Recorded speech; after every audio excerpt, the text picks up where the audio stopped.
What's cracking, you nuts? Welcome to Memoirs of a Broken Brain, the show by a broken person for broken people who want to learn certain things to help them get unbroken.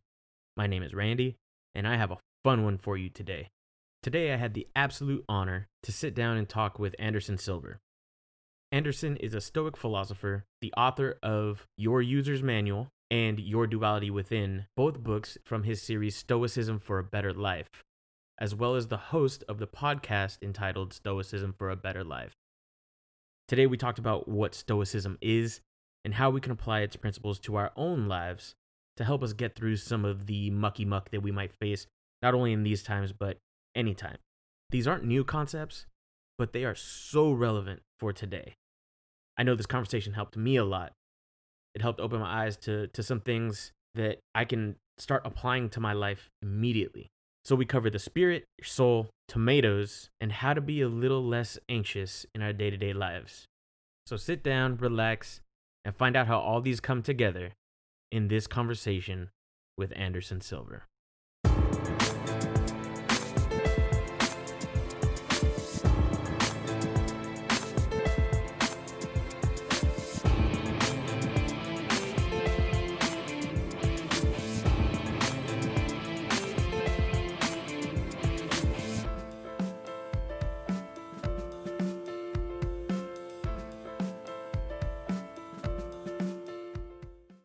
Great to be on so many podcasts. I have the time now because I'm at home. Oh, For yeah. the past 2 months, what I've been doing is on top of, I'm working on my third book right now. I take the time, I try to do a couple of these per week where I just go and chat with people. There's such an appetite out there to pursue wisdom. And everyone, we all come from different walks of life. We all got different backgrounds, different stories, different things make sense to us, yet we can all connect over the same existential questions, even if we don't come to the same answers. And here's the awesome thing about these topics is there are no right answers, right? It's the discussion itself Exactly. that's enlightening. So I think I had mentioned before a very, very limited knowledge on Stoic philosophy. So I'm just going to ask the first logical question.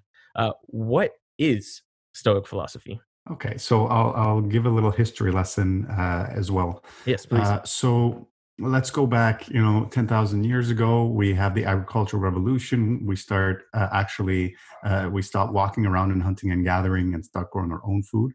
And then after, we perfect certain crops, we are actually so efficient at growing food.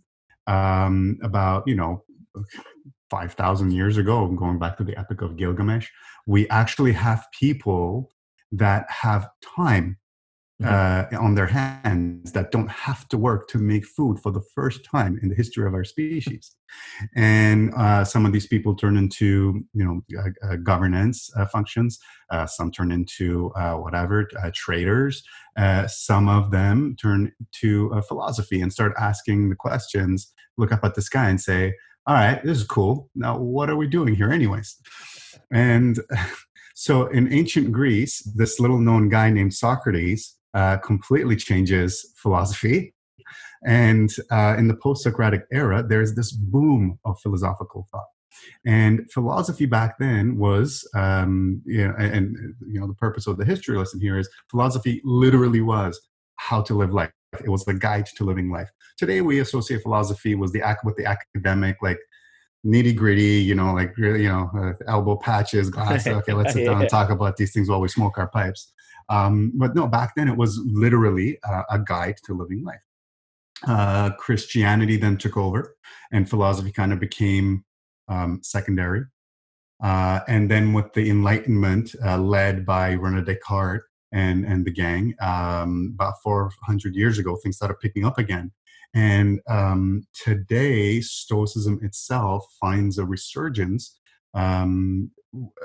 because we've kind of come full circle. Religion has kind of fallen in, science, religion, don't need to get into that, but people are looking for some pragmatic, agnostic answers.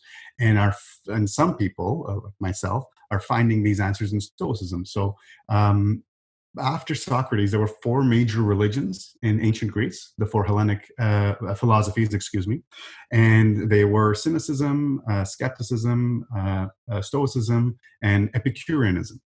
Um, Before, right around Christianity came about, Stoicism was the predominant philosophy, which is why, actually, interestingly, you see a lot of Stoic teachings in Hmm. Christianity. Because the guys who wrote the books, like St. Augustine, he was a Stoic. He was Augustine of Hippo. And as he was writing the Christian doctrine, he was like, well, this stuff's still pretty applicable. So let's put this in here too, in terms of life lessons. And Marcus Aurelius, one of the most famous Stoics, he was the last great emperor of Rome. He was a philosopher himself. This is around, he died around 180 BCE, excuse me.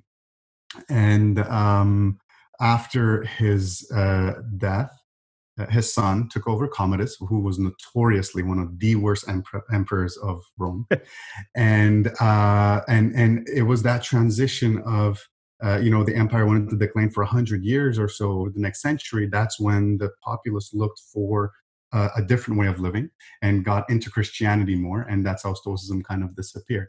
Fast forward to 50 years ago, a couple of really genius psychologists create cognitive behavioral therapy, Hmm. CBT, based entirely on Stoicism in the 70s. And this is where it's refound its resurgence in the modern times. Wow. Yeah, and I think one of the things that drew me to Stoicism and even having this conversation is the concept of letting go, or understanding rather, what is within my control and what is on the outside and what things I can't control, right? And I'm sure that this is just a very small piece of a very large puzzle that is Stoicism. But I am actually a recovering addict myself, and one of the things that we really try to focus on is letting go of what's outside of my control. And so that's one of the things that really, really drew me to this concept, because it's something I have to practice every day. I mean, even in the world as we see it now, it's very easy for me, as I'm sure it's easy for many others, to personalize and bear not only the weight, but the responsibility of facets of this current state of the world that I have absolutely zero control over. And it, as someone Mm. who suffers from episodic depression and anxiety disorders, it can be debilitating sometimes. In my books, there's a lot of talk of anxiety and depression. It's incidentally, actually, my book is ranked number one on Amazon for anxiety-free life. My books are specific on dealing with anxiety and depression, and I talk a lot about this pessimism we have within us, right? Depression, anxiety, all this stuff. And in my second book, I delve into anthropologically why this exists within us, Mhm. why it's okay and normal, and we're not broken for being this way. It's easier to deal with it when we understand that this is not like some dark passenger inside of us. It just is a part of our evolution. Okay, in some people it's triggered more than others, but it's a challenge that we all face to varying degrees, and it is possible to deal with using, in my case, Stoic doctrine. So you spoke about one of the key axioms of Stoicism. It's focusing on that which is in my domain of control and that which is not dependent on me. And the body, okay, is part of the externals. So in philosophy, in general, we have this dichotomy of this duality within. It's a debate that doesn't have any right answers, but most people agree that there's two parts to us. Right. There is the animal primitive side, and there is the rational higher function. Okay, and as Stoic, we focus on one of our starting points is that we're social animals with a capacity for reason. And as social animals, we're pack animals. We are hairless bipedal monkeys that come with its own defense mechanisms and survival mechanisms, which are emotions. Okay? Right. But then we have this capacity for reason, which is that second side of us. Okay. And that side, that higher level, that's something more, whether you want to call it your spirit, your soul, your consciousness, whatever you want to call it, this something more is what we try and focus on. And the ultimate goal of Stoicism, if we boil it down to one sentence, would be to try and tap into that mind Mhm. as often as possible in the present moment, because much like we focus on that higher faculty, that second, that rational, intelligent, logical mind, we also focus on the present, because the past is memories, the future is fears and hopes. The present is the only time we're actually living. It's our eternal existence is always in the present. And so I'm sure you practice this in your recovery and daily challenges. You try to focus your energies on what you can control, that side of you. No one can get inside your squishy bits and make you Right. do something you don't want to. Right? There's no one going in there and pulling Yep. levers, but the body will scream and kick, and man, the body will try and make you do really bad things. Oh yeah. And it's that battle, that battle that we have inside, the dichotomy, if you will. Yeah, absolutely. So, especially in a time like now where we're essentially in this pressure cooker while having to be forced into this physical isolation. Um, Hmm.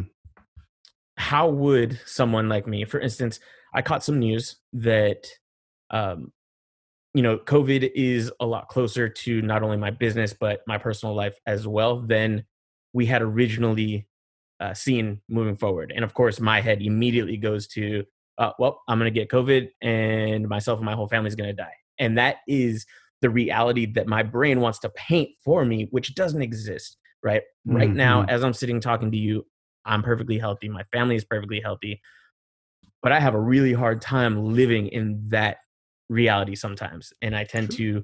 to, I call it future tripping. And Yes. I start really being worried about things that quite frankly don't exist. Right. How would let's say someone like you or someone who wants to apply some of these principles of stoicism do apply them in situations like this? By the way, I love it. Future tripping. I haven't heard it said that way, but I love that expression. We talk about this a lot. We live in fear over things that are 99.9% of the time not going to happen. Okay, it's true. Yeah, um, absolutely. and you might have heard some Stoic quotes that say hope is just as dangerous as fear, because hope and fear are anxieties about the future. It's about trying to expect an outcome that's convenient for us or inconvenient for us. We don't know what's going to happen, man. We don't, we might get crushed by a meteor before this Exactly. conversation is over. Okay, that is the reality of it. Yeah. And so, how do you deal with it today with everything that's happening? Um, that's the beauty of philosophy. There's a reason why we're talking about things that are 2,500 years old. You don't deal with it any differently today than I would have 6 months ago or a few years ago. My job remains the same no matter what's happening around me. Whether I'm having a good day or a bad day, my job always remained to be the best gosh darn human being I can be in this present moment right now, because it's the only thing in my control. And in my third book, so we were talking about the duality within. My second book is Your Duality. It's called Your Duality Within. Very Nice. unimaginative title.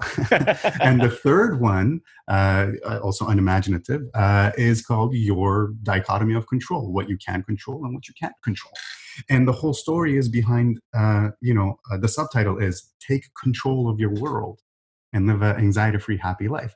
We want to control things, and we should control things. This is one of the reasons why Stoicism speaks to me. I'm not a monastic guy that's going to, sell my possessions, grab a robe, and just go off into the woods and, nor am I going to be completely nihilistic and wear bunny slippers and walk around all day moping.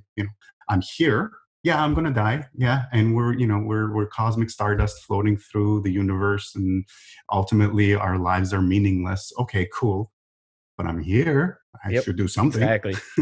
And this is where Stoicism speaks to me, and I think to a lot of people, and a lot of people that I mentor, because I do a lot of one-on-one and group mentoring, and I think a lot of people find comfort in the how do I put it? It's it's so just real and down to earth. It's almost freeing. And when you reduce your job down to the present moment, which really is the only thing we can control, uh, it takes a huge load off of your shoulders. Right? I mean, yeah, anything could happen. Yeah, Yeah. tomorrow, who knows? COVID can come sweeping through the house. I'll deal with it then if it happens because I'm going to have to. Yep. But it's not happening now. So that's the attitude. That's the mental attitude. Easier said than done. This is not like a mathematical formula you apply once and then it's done for life. It's a continuous practice. But it really is that simple. There's no kind of magic science behind this. This is not armchair philosophy. One does not practice Stoicism by quoting, blah, blah, blah, blah said 2,000 years ago, art thou, art thou. Uh, it's about just doing this very simple task of tapping in to our rational mind, regardless of what the body's screaming, which is part of the externals, regardless of what the external world is doing, which is in complete chaos depending on where you live, and regardless of what the results of your efforts are, because results also are out of our control. Yep. Only our efforts are in our control. So it's a very simplistic view, but man, is it complicated and hard to do. Oh yeah, absolutely. And I mean, even I make it a point as a daily practice to incorporate some form of meditation. And there are a couple reasons that I do this, and a couple ways in which I do this. I do them differently for whatever desired outcome I'm looking for. But when I'm meditating to remain completely in the present, Mhm. like you said, everything else just melts away. It just melts away. I don't have to carry the burdens of a plane of existence that isn't real. I don't have to do Yeah. that. And I think that the more that we, and by we, I mean myself and anybody who's listening who might be carrying some weight that they don't have to carry at this moment, the more that we can stay present, like you said, it really is an instant happiness. And another thing that I really loved what you said is that you are teaching this to people. You are doing one-on-one and group setting. Uh, Also, as a foundational element of my recovery, is being of service. And the more that Mhm. I'm of service and I can show people and teach people what has worked for me, what hasn't worked for me, the more I'm reinforcing those principles in myself. And it's again, the more in the present I can be. Before we ended up getting together and starting this conversation, I was dealing with a lot of different anxieties, some of which I mentioned, others having to do with work, the normal 9 to 5 stuff. But as soon as you said right now in this moment, none of that matters, now I feel good. Now I'm here. I'm here with you, Anderson. I'm here now. Yeah. That's awesome. That's awesome. Was there any mention of meditative practices even back with these ancient Stoic philosophers as well? The act of mindfulness and regaining complete and total presence. Uh, Obviously, that's an ancient concept, but it sounds like something that really aligns with the principles that you were just mentioning. Right. So one of the questions I get asked a lot, which you'll probably ask later on in the episode, is what can we do to be stoic? And the very first thing I always mention is meditation. Number one. It is, and again, let's clarify some nomenclature. When we say meditation, the first thing we think of in today's world is, your Buddhist Zen, close your Yep. eyes, um, type of meditation. That's the first thing I thought of Right. originally. And I highly recommend it. It's awesome if you can meditate. Personally, before I started my journey, at the beginning of my journey, rather, I tried meditating. Forget it. I couldn't shut my brain out. I'm like, this is not real. They're lying. People are lying. It's like people walk around in yoga pants and say they do yoga. It's the same thing. No one's meditating. They just say they're Oh, meditating. I understand that Um, so much. but no, it can be done. It can be done, but it's very difficult. Now, I only got there to my Zen capacity to meditate in a Zenful way uh, through my Stoic meditation. So in Stoicism, when we say I'm meditating, it means we're journaling. Okay, a journal is the most powerful tool we can have, and I'm sure you've used this in your recovery as well. It's a very common tool, and I'll tell you why it's important for Stoics. Because again, let's go back to our core axiom here. We want to tap into that rational mind. Okay, so when we journal, We call that checking in with ourselves. Yep. It's when you take a pen and you put it down to paper, it's almost impossible to write without triggering that intelligent mind. Okay, you can type on a keyboard, muscle memory. You can doodle drawings without thinking, which is where actually beautiful art comes from, right? But you cannot write pen to paper without triggering your rational mind. Hmm. And so that's why we write multiple times a day. I make a point of writing in the morning, halfway through the day, and at night. They each have different purposes, different goals. But I write every day. And something else I tell people is when you start journaling, they say, okay, how do I start? What do I do? Literally just grab a pen, piece of paper. You don't have to have like a nice book with stickers and Dear Diary written on it. Just start writing. Just start regurgitating what's in your brain, because it's really loud in there and it's really messy. Let's empty the room first. It's hard to think when, when your desk is cluttered, you don't want to work. In the same way, when your mind is cluttered, you don't want to think.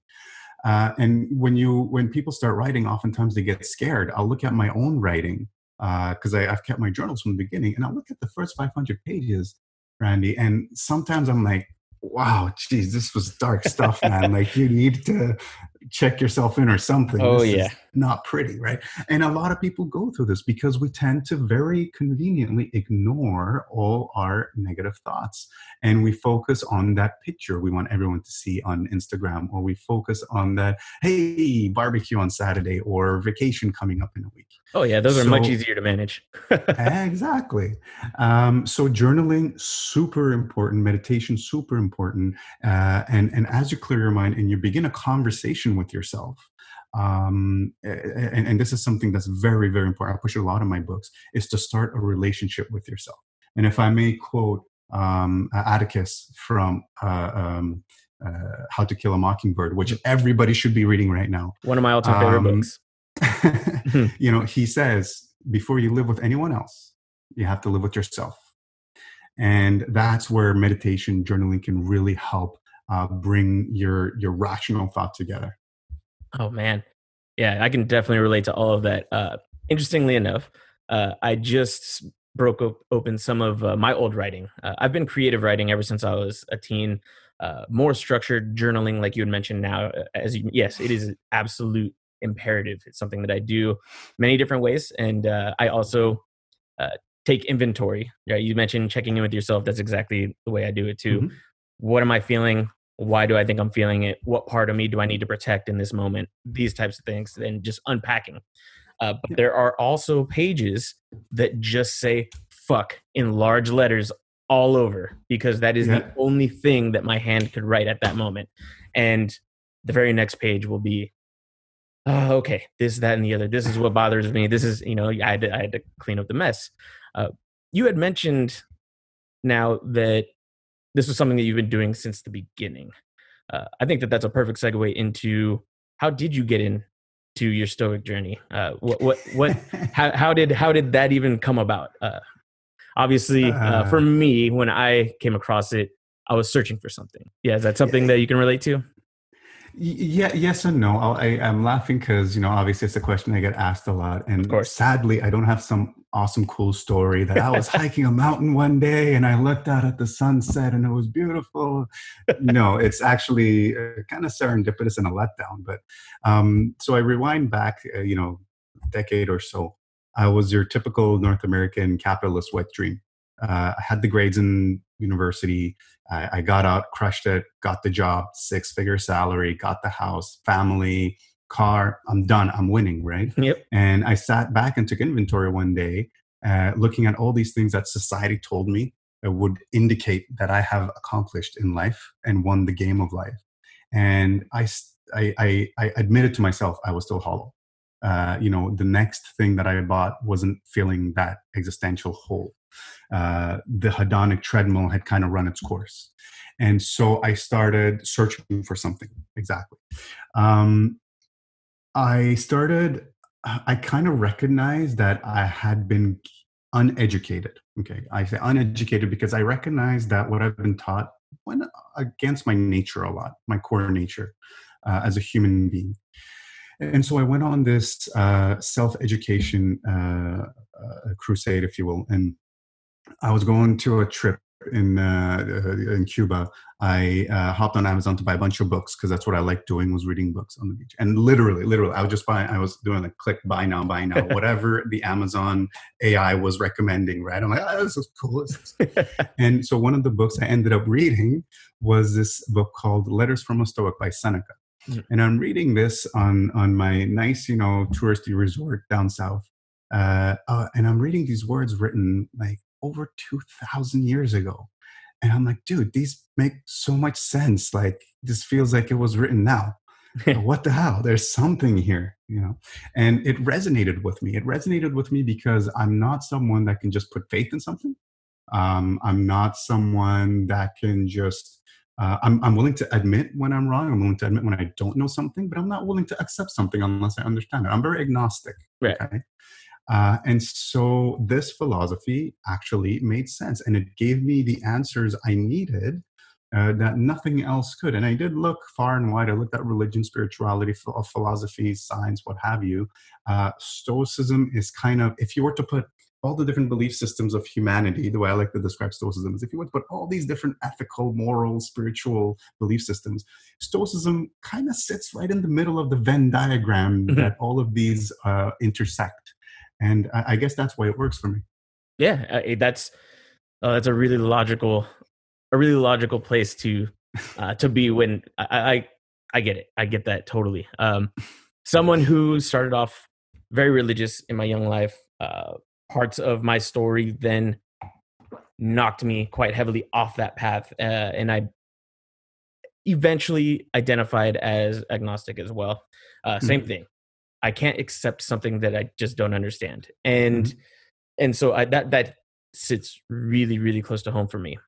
One of the things that you had just mentioned that really also is very important, and something that I did not learn, obviously, until changing the way that I lived, was the way I put it is I can't quench my spiritual thirst through material means.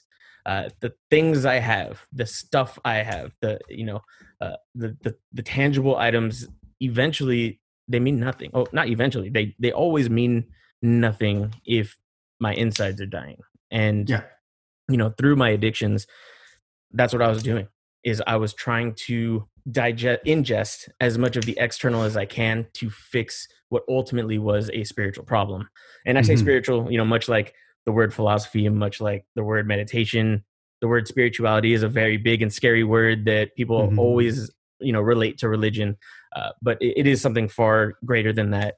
And so, yeah, I really relate to the idea of sitting back, looking at all my, for lack of a better term, shit, and realizing that it's just not fulfilling the way it used to be. And that's pretty special that you were able to sit back, take a look, and decide to make a change moving forward. Not a lot of people do that. A lot of people spend their whole lives not even realizing that they're searching for something, let alone what they're searching for, and call it the universe putting that book in your hands, or divine intervention, whatever divine means to you. The path you were supposed to walk was presented to you when it was supposed to be presented to you. That's beautiful, man. That's a beautiful story. Yeah. Thank you. So even though, it may not have the appeal of walking along and, being up in the mountains and seeing an eagle fly just at the right time, it really is that, so that's awesome. Thank you for sharing that. Sure. Just 2 points. I don't know how long we have here, but 2 points I can cover here. That interesting points that you touched upon. You were talking about the hedonic treadmill, trying to fill our insides with external material goods. Yeah. We can talk about that a little bit if you want. Yeah. Oh, please. Time is infinite. We can never run out. Awesome. But before we get into that, we have to clarify spirituality. And in my second book, I have a chapter that's literally called Spirituality. It's a thing, and you should do it. So let's break down spirituality for a little bit. Please. And Randy, indulge me here. We're going to do a mental exercise. So sure. In science, they have the scientific method where you do stuff, you measure it, and then you try to recreate it.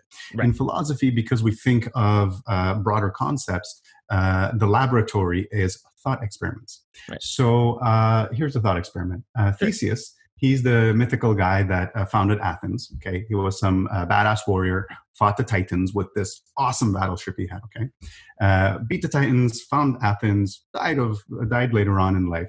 And the citizens of Athens said, "You know what? This guy was really rad. Let's keep his ship pristine for posterity to see, so that the kids can visit. It'll be like a museum." Awesome. So the ship is sitting there in the harbor, but after 20 years or so, someone notices a plank. It's gone rotten, and they say, "Okay, let's replace it. We want to keep the ship pristine." So they remove this one plank, replace it with another plank, a new one, same shape, same size, same purpose. Is this still the ship of Theseus now? Hmm. That's actually a very good question. I would say that it is. And Right. the reason that I would say that it is because it represents something far greater than the ship itself now. Its purpose is still there. It still is serving uh, to not only teach the masses, but allow the kids to come and admire the great story. The story is still being told, and the essence of the ship is still whole. All right, perfect. So if we go down the same exercise, and let's say a bunch of planks get replaced, a bunch of sails get replaced, after a century, the entire ship has been replaced, piece by piece, rope by rope, plank by plank. But each piece in the exact same way, the ship looks in the exact same way, serving the exact same purpose. Is it still the ship of Theseus? Hmm.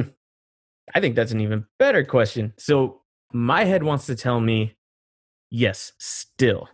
But the logical side of my brain said no, because if everything's been replaced, it's no longer the original shape. So the essence Right. of the ship of Theseus is there.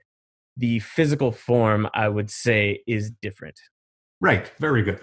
Okay. And now I'm really going to break your brain. So Uh this whole time, somebody's been collecting all these pieces, all these rotten pieces, one by one. Okay. Um, and they recreated the original ship of Theseus with all the original pieces on land because it can't float anymore. oh. So now there's a complete floating, working replica of the ship in the harbor, and then all the original pieces that have been put back together on land. So now the question is, do you have one ship of Theseus? If so, which one is it? Do you have two ships of Theseus, or do you have none? Yeah, I think my brain is now broken. So now I'm trying to think of this. I'm trying to, of course, because I'm an addict, so I like to make everything about me. Um, I have taken many physical forms over the course of my life. And I would say that both can exist at the same time. Yes. All right. So now let's make this about you even more. Let's turn the exercise directly towards you. And Okay. this is what turned me from an atheist to what I am today. And this is precisely the exact exercise that I use as an example as to why atheism is not a thing, Mhm. why we're not just physical beings. So let's continue. So, Randy, when you look in the mirror this morning, when you were getting ready, you looked in the mirror, you saw yourself, and you identified yourself as Randy, right? Correct. So, let's say you have a tragic accident, God forbid, touch wood, Mhm. tomorrow, and you lost your legs. Okay, so you pull Okay. up with your wheelchair at the hospital, you look in the mirror, you see yourself. Who do you identify in the mirror? Of course. As Still Randy. Randy. Yep. Right. God forbid, another accident. Now you've lost your arms too. Now you're just a nub with a beautiful face. Oh, thank You you. look in the mirror, you look in the mirror, and you still identify Randy, Yep. right? And then let's say you're really clumsy with some acid, and then now you've gone blind, so Mm. you can't even see yourself in the mirror. All you have now is your mental projection of yourself. In your mind's eye, when you think of yourself, how do you identify yourself? I still identify as Randy. Definitely. And that is proof positive that we have something more beyond the physical. Now, that something more, is it consciousness, spirit, soul, whatever you want to call it tomatoes, Right. whatever you want to call it, it is there and it exists. And as a Stoic, I don't care what it is, where it came from. I have my own beliefs on where it came from, but it doesn't matter. I don't believe that it ascends to an afterlife, but it doesn't matter, Right. because all I need to know as a Stoic is that it exists. And if it exists, it needs attention as well, the same way my physical body does. Hmm. So if that little extra bit is called tomatoes, let's call tending to the tomato tomatoism. Or if you Mhm. want to call it a spirit, call it spirituality. So, spirituality is a word to define caring for that other bit Mm. that is not the physical bit. Okay, these vessels we're in, these bodies perceive physical fields. Okay, some fish can perceive electrical fields. Some birds can perceive magnetic fields, right, with the migrations. Right. Us human beings were blessed with this capacity to see physical fields. But we know for a fact that there's 11 dimensions out there, yet we can only see three. And the point being here is we can't get lost in just what we see and perceive with the animal brain. We also have to be open to what the consciousness sees, which is that other side. So to go back to your hedonic treadmill of trying to fill our internal existential hole with external niceties, Right. we can argue about, yeah, with every high comes a low. You go on vacation, it's awesome, but when you come back, it's kind of a bummer. You got to mow the lawn now. Trying to fill your spiritual needs with material goods. The Tibetans have a beautiful expression. I use this all the time. They say it's like trying to quench your thirst with salt water. Yeah. Feels good in the moment, but Yep. man, does it get you afterwards? Oh yeah. Oh yeah. I definitely am a walking testament to that notion for sure.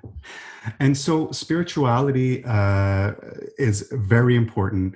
We don't need to get caught up on what a spirit is, where it comes from, where it's going, what it is. We just need to acknowledge, and again, we're talking about that center point of the Venn diagram of the human belief system. We know there's something more. This is undeniable because we identify something more. As we grow old and start looking more decrepit, we're still the same person in our mind's eye. That's the bit that we have to tend to. Much like we have our physical needs of eating, drinking, and sleeping, we have spiritual necessities that we have to tend to. And that's what the second half of my first book is all about, is helping the reader identify their own necessities, because everyone's got a unique one. There's no Right. one answer for everyone. And there you go. I've digressed. Back to you. No. Oh no, no. That was precisely what I think I need to hear, and others can take great benefit from as well. I know that for sure I'm going to start using the word tomatoism, though. I think it's, but that's true, and it's taken me so long to not only understand that I have to tend to that part uh, more so than the physical, but to even identify what those, for we're just gonna stick to the word spiritual, what those spiritual needs are. Yeah. I mean, that took a lot of searching too to find out what truly does fill up my insides. Yeah. Yeah. Away from the anything that makes me feel good from the neck up and the waist down. Other than those things, there Yeah. is more, and I didn't know what that was for a long time. And it turns out that I had it all along.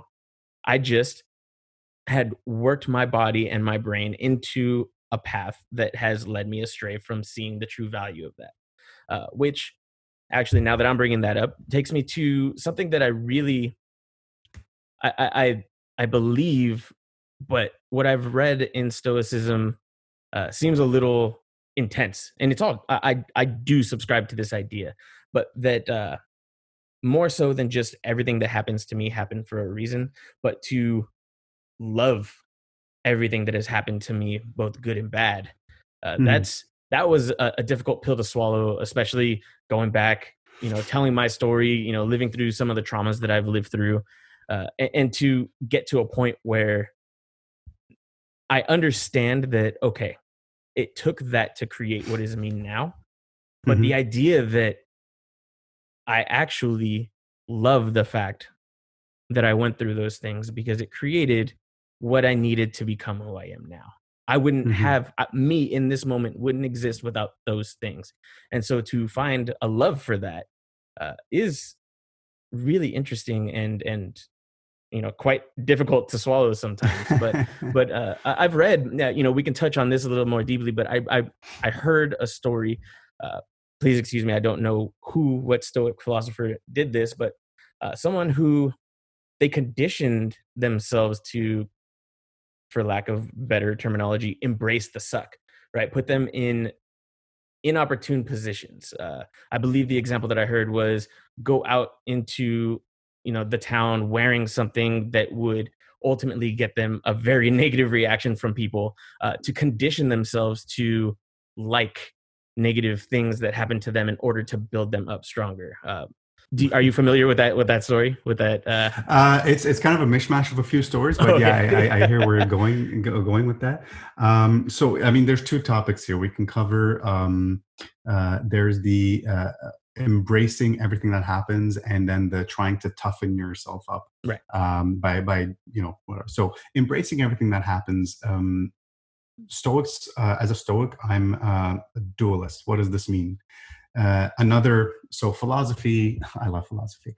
It's full of these questions of, is it this or is it this? And they never have a right answer. Right. But again, it's the discussion that really helps one come to some interesting conclusions. Stoicism often always falls between the two. It never says it's only this or it's only this. And this is one such case. So the determinism versus free will. Do we live in a deterministic world where everything is a series of cause and consequences, or do we have free will? Well, it's hard to argue against free will because, I mean, shoot, we can choose to do whatever I want. I can Right. literally choose what I want to say, right? That's the easy one.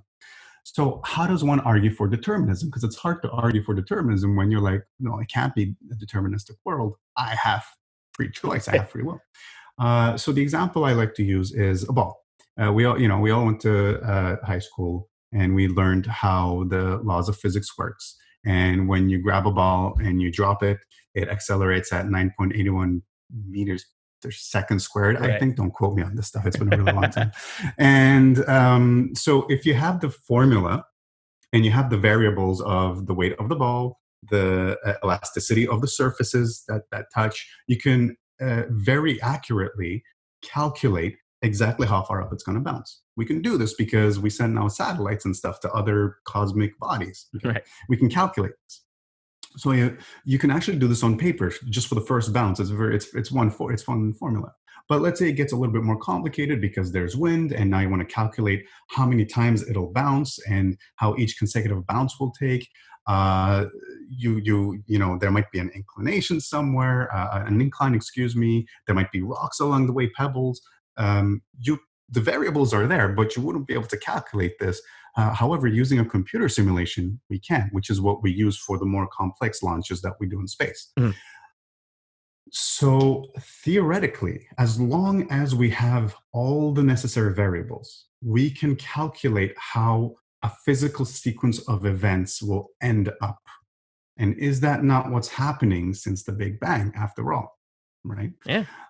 The problem is the amount of variables that's happened in the cosmos over the past 13.8 billion years. It's immense. Right. And the only machine that we know of that can actually absorb and calculate all these variables at once is the universe itself. And it's only capable of calculating the outcome in the present moment. Hmm. So a machine to be able to calculate a future outcome would necessarily have to be bigger than the universe. In other words, it's impossible. Right. Okay. Now we go back to the human being because we are, as far as we know, the most complex physical structure in the universe. Okay. And our thoughts, you and I make a decision to do whatever based on what? What do you make a decision on? When you run into someone, you decide to say hello or put your eyes down, Right. pretend you're reading something. You make a decision based on what? Your mood, your last interaction with this person, whether you're in a rush or not, whatever. You might be, tired or hungover or whatever. We make all these decisions based on variables of our past history. Is that not data after all? So theoretically, if one could put all of these variables that's in your brain, that is your memories and knowledge, into a computer simulator, Mm-hmm. theoretically, you could determine what quote unquote free, I have to say quote unquote because this is a podcast and people can't see me doing the air quotes. You can quote unquote theoretically determine what your free will is going to be. Hmm. Right? Yeah. So we are both spectators of this universal cosmic script, right? What's going to unfold next? What is the result of the next thing? Yet we're also the actors. So we're both actors and spectators in this universal script. It's a pretty interesting topic. A simple exercise, if I can just try to simplify it a little Oh, bit, yeah, is please. a cow in a herd. So a cow literally makes the choice of putting one hoof in front of the other and says, "I'm going to go this way with the herd Right, because it's comfortable. I go with the herd. I'm choosing to put one hoof in front of the other. Free will, right?" right. Well, a cow is a herd animal, and through generations, okay, when we first domesticated the cow, it was a wild whatever, and there was a family of it, and then the babies stuck around. Maybe two of them escaped, and then they said, "Well, the hell with those guys. We're going to stick with these ones that like to stay near the food source." And then those guys had babies, and then maybe one of those babies escaped, et cetera, et cetera. You fast forward to now, and herd animals don't know any better. They just follow each other. You have one in 1,000 that'll run away, and well, good riddance. The wolves will get you. Right. The herder will stick with the herd animal. So all this to say, when the cow chooses, quote unquote, to follow the herd, is he really making a choice? Was that his choice to begin with? So it gets interesting. Definitely.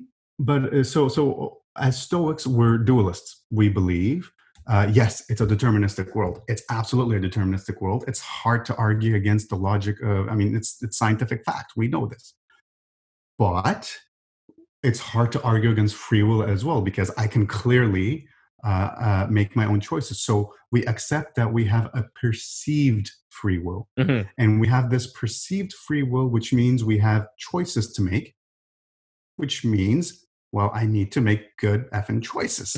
So let me get back to what I can control, my choices right here, right now, because I can't control the variables from the past. I don't know how they're going to end up in the future, but my choices, whether they're real or an illusion, I can make them now. Let me make some good ones.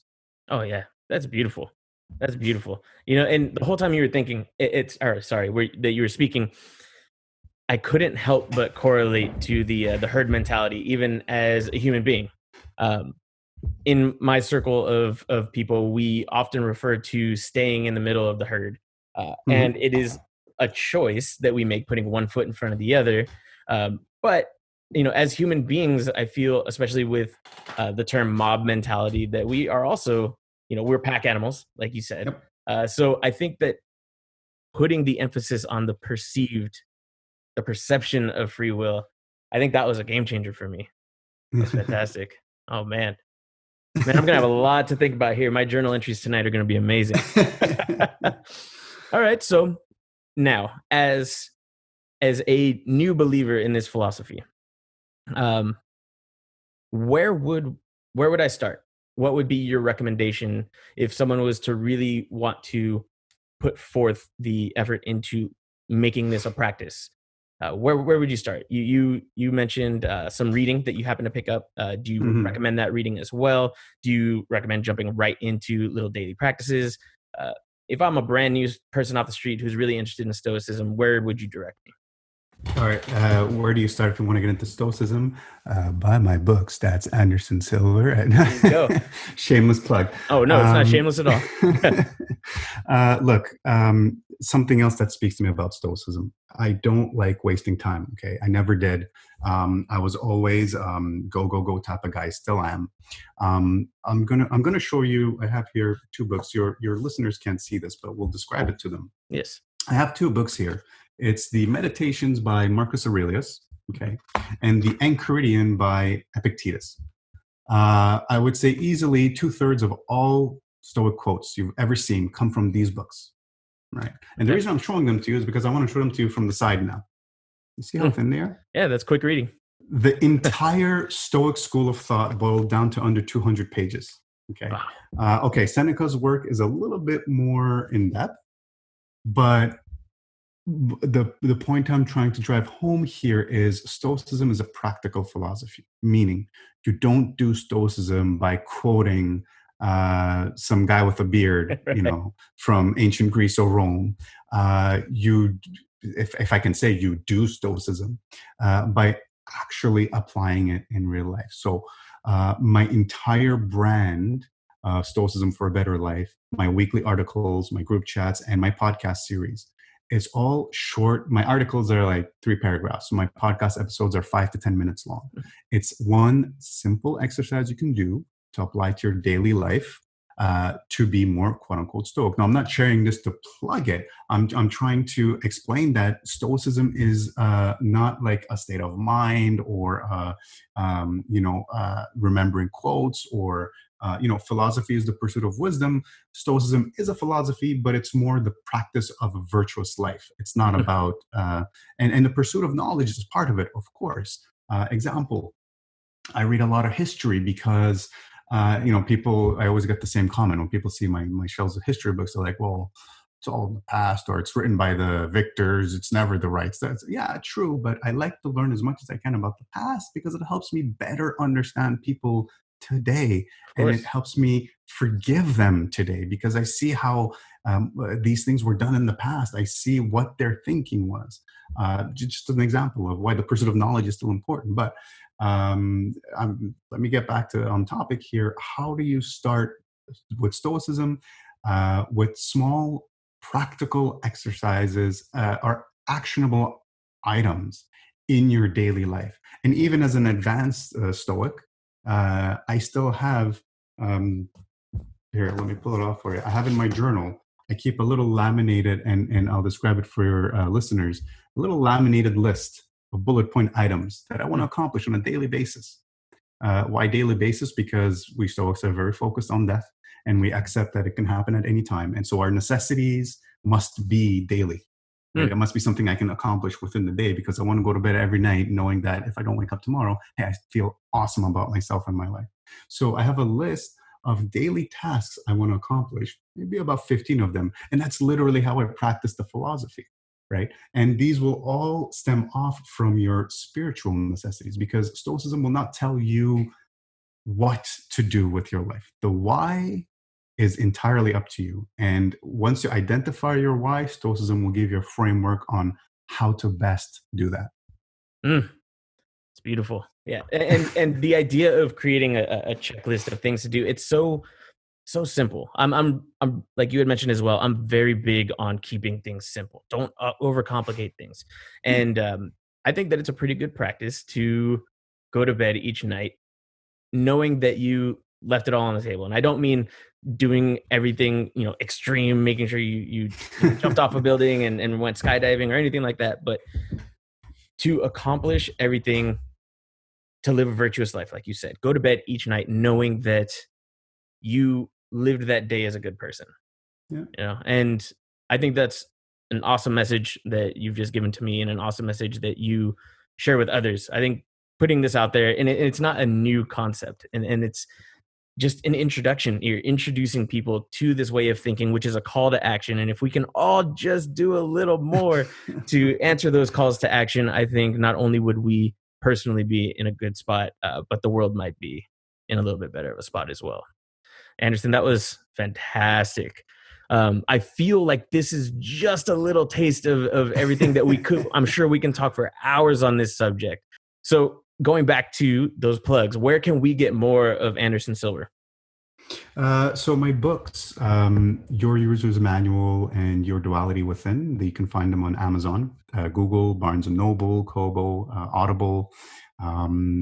You can find, so those are the books on my on my Patreon page, patreon.com/Anderson Silver.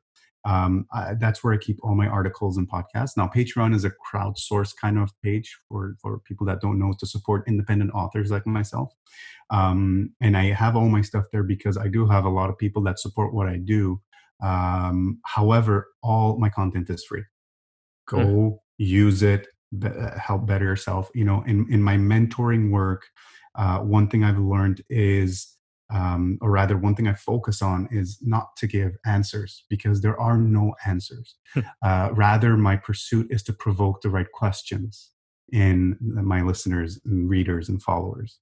And so, go check out my stuff, patreon.com/Anderson Silver. Go check out the books.